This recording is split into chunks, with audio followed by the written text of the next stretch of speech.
what's most important. So just keep that in mind. And in fact, it's possible to look at a chart like this, get all done with it, and then go, oh my God, I missed. And what I see is the most important thing, perhaps. So just understand that. I'm not saying that as a disclaimer for what you're going to get is bad or wrong. It just goes along with the nature of doing this kind of a reading. But when I look at a chart, I often get a first zap or a sense. And it's very different chart to chart. And one of the things that I notice as I look at your chart, pretty much everything in your chart is contained within a couple of squares. With the exception of Jupiter, which is on the far side of the chart. Yeah. Now, this is not about what your sign is, and it's not about any particular aspect. It just tells me that the planet Jupiter, because it's holding an entire side of the chart by itself, in some way has to balance off everything else. So the planet of expansion and big ideas and optimism in some way in your chart is going to be extraordinarily important. However, you were born with the moon in Jupiter's sign Sagittarius, which would even emphasize that Jupiter even more. However, you were born with the planet Saturn, which is the planet whose job is to hold back Jupiter. So there's this primary dilemma of how do you feel? How do you respond? You are a Libra with Venus, which is Libra's key planet in Libra. There's a sense of you going through life wanting to find harmony and balance to make things okay. That's what Libras do. They're the diplomats and the hosts and the hostesses. They're the people who in some way are like the interior decorators of all relationships. However, that moon in Sagittarius is optimistic and expansive, and yet Saturn right there says, whoa, not so big, not so much, not so fast. Cool it down, notch it down, turn it down, because if you just reacted and responded as optimistically and as positively and expansively as you feel, you would get yourself into trouble all the time. And maybe did as a youngster, until you learned that when you are this Jupiterian, expansive, optimistic person, that either your parents, your teachers, the government, the IRS, someone's going to come down on you hard and say, don't do that shit. Yeah, I know, yeah. The other piece of this puzzle, though, is that Saturn is holding you back on one side, but on the other side is that wild and crazy Uranus. So, you know, there's an interesting dance you do here with kind of knowing that you need to respond in ways that are responsible and yet still always pushing the envelope. Now, my guess is because of the order of these planets, that when planets come whizzing through your chart, they hit Saturn first, then the moon, then Uranus, which leads me to think that you got a bit of a smoke screen going, and that you respond often much cooler and much more restrained than you actually feel. And then you blow it out however you do, after everyone is already kind of under the assumption that you're okay. Is that the laugh of recognition? Yeah. Hey, Kaylee. Yeah? Yeah, that's my friend that's known me for 10 years, and she's still your friend. Amazing. Shockingly enough, yeah, Shocking. All right, so obviously all of this is also filtered through a Gemini rising. Like you, in the spirit of full astrological disclosure, I have Gemini rising. It's those of us who sound cleverer or more clever than we really are. You know, right. You know, I always think there's a Ken Kesey line, and the line is, "It's okay, Ken. I can maybe with the best of them." You know, we can do that. We can do that clever dance up front, and yet I think that part of that is merely a show.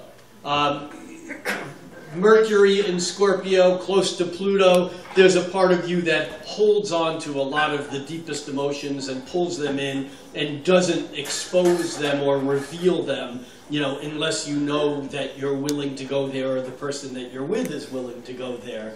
And, you know, the dynamic conflict between, you know, the Sun and Neptune, and between Mars and Uranus. These are squares. This is dynamic stress or tension. And in some ways, I think it's the part of you that needs to, or that has learned that you have to control your fantasies, your sense of illusions, and you're just going, responding before you think things through. You're a person that has probably learned that it's a good idea to count to 10, you know, before you do anything. One last thing, and that is the planets that are moving around now.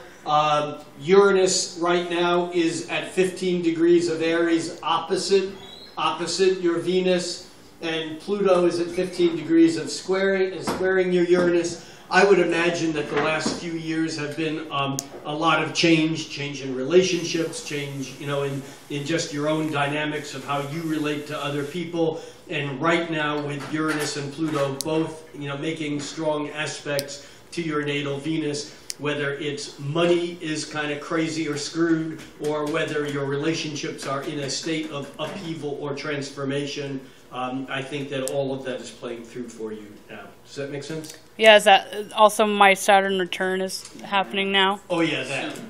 I'm kind of freaked out about that, I'm not going to lie. All right. Take some drugs. I have been. Yeah, legal drugs. No, here's the thing with Saturn return. It like Mercury retrograde and like eclipses, it gets a lot of the fear factor. When Saturn returns to where it was when you were born, which happens 2 or 3 times during a typical life. It happens typically in our 29th year, typically in our 57th year, and then typically in our, you know, like 86th or 7th year. When Saturn returns to where it was when you were born, free will is operative in a greater manner than any other time in your life.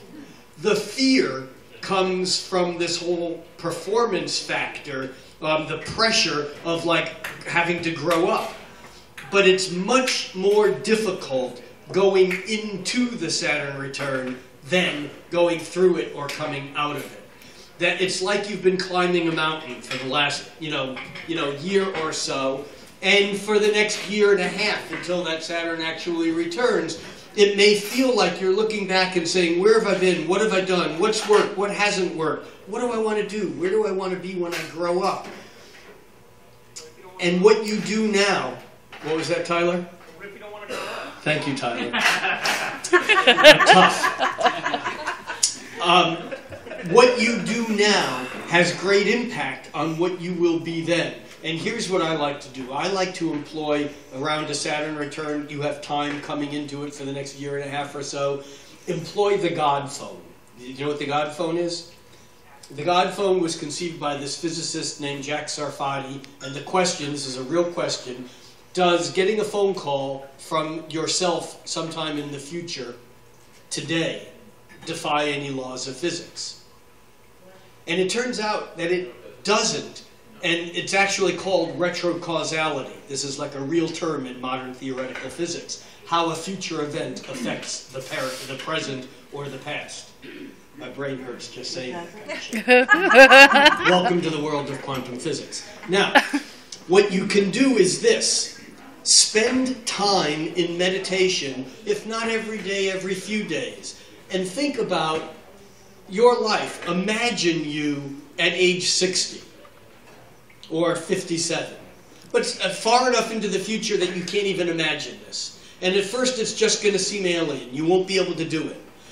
But as you spend time with it, create stories around who it is that you want to be at your next Saturn return. And then over the period of weeks and months, you'll become more familiar with this person who exists only in your imagination sometime in the future. And then, as that person begins to take shape, employ the God phone. Have that person call you on the phone. Imaginary, but it's a... And answer the phone and go, I know you. You're me 30 years in the future.